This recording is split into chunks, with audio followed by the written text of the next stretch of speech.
All நான் Sweden வந்து கிட்டத்தட்ட 3 இயர்ஸ் ஆக போகுது. இந்த 3 இயர்ஸ்ல இது வரைக்குமே நான் துணி துவைக்கிறதுக்கு இங்கே எலக்ட்ரிசிட்டி பில் பே பண்ணதில்லை, வாட்டர் பில்லும் பே பண்ணதில்லைன்னு சொன்னால் நம்ப முடியல. பட் எஸ்ங்க, நான் வந்து 2 days once or 3 days once laundry use பண்ணுவேன். பட் இது வரைக்குமே நான் லாண்ட்ரி அப்படின்றதுக்கான ஒரு எலக்ட்ரிசிட்டி பில் நான் பே பண்ணதில்லை. அது ஏன் அப்படின்னா ஸ்வீடனில் காமனாக இருக்கிற ஒரு விஷயம் வந்து வாஷிங் மிஷின் சிஸ்டம். அதாவது அந்த ரூமுக்கு நேம் வந்து துவாஸ்டுகா அப்படின்னு சொல்லிட்டு சொல்லுவாங்க.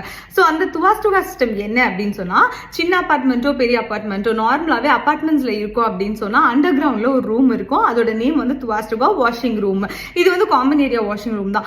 என்ன காமன் ஏரியான்னு சொல்றீங்க, இப்போ எல்லாருமே துணி துவைப்பாங்களா அப்படின்னு சொல்லி கேட்டீங்கன்னா எஸ், எல்லாருமே துணி துவைப்பாங்க. இதுக்கு வந்து எப்படி நம்ம யூஸ் பண்ணிக்கணும் அப்படின்னு சொல்லி பாத்தீங்கன்னா ஸ்லாட்ஸ் வந்து புக் பண்ணிக்கணும். ஸோ இப்போ நான் மார்னிங் வந்து 8 o'clock எடுக்கிறேன் அப்படின்னா எனக்கு 12 o'clock வரைக்கும் நான் வந்து அந்த ரூம் யூட்டிலைஸ் பண்ணிப்பேன்.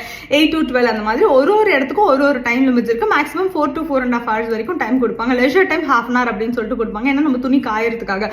ஸோ துணி காயறது எங்க அப்படின்னு சொல்லி பார்த்தீங்கன்னா அதுக்கு டார்க் ரூம் அப்படின்னு ஒரு ரூம் இருக்கு. அந்த டார்க் ரூம்ல தான் வந்து நம்ம துணி காய வைக்க முடியும். ஸோ எங்கள் துவாஸ்டுகா எப்படி இருக்குன்னு பார்ப்போமா?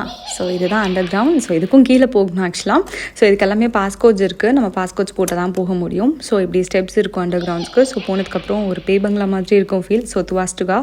ஸோ இதுதான் வந்து ஓல்டஸ்ட் மெத்தட், இந்த மாதிரி ரைட்டிங்கில் எழுதி ஸ்லாட் பண்ணுறது. பட் ஆனால் இப்போ வந்து டிஜிட்டல், அனலாக், ஆன்லைன் புக்கிங் அந்த மாதிரி நிறையா வந்திருக்கு. ஸோ எங்களோட அப்பார்ட்மெண்ட்ஸ் 100 years ஓல்டுன்றதுனால அந்த பழமையை மாறாமல் அப்படியே வச்சிருக்கோம்.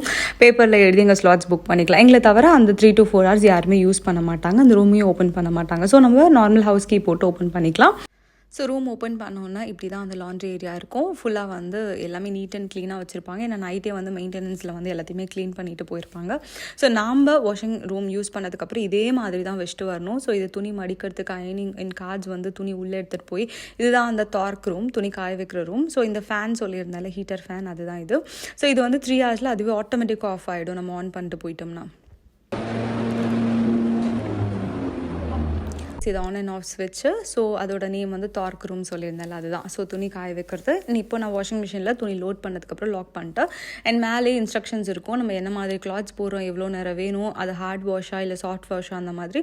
ஸோ நம்ம டிட்டர்ஜென்ட்டோ அப்புறமா நம்மளோட ஃப்ரேக்ரன்ஸ் லிக்விட்ஸ் எல்லாமே யூஸ் பண்ணிட்டு ஆன் பண்ணிட்டோமா அதில் ஒரு டைம் காட்டும், பர்டிகுலர் டைம். அந்த டைமில் வந்து நம்ம ட்ரையருக்கு திரும்பி மாற்றி எடுத்து போட்டுடலாம்.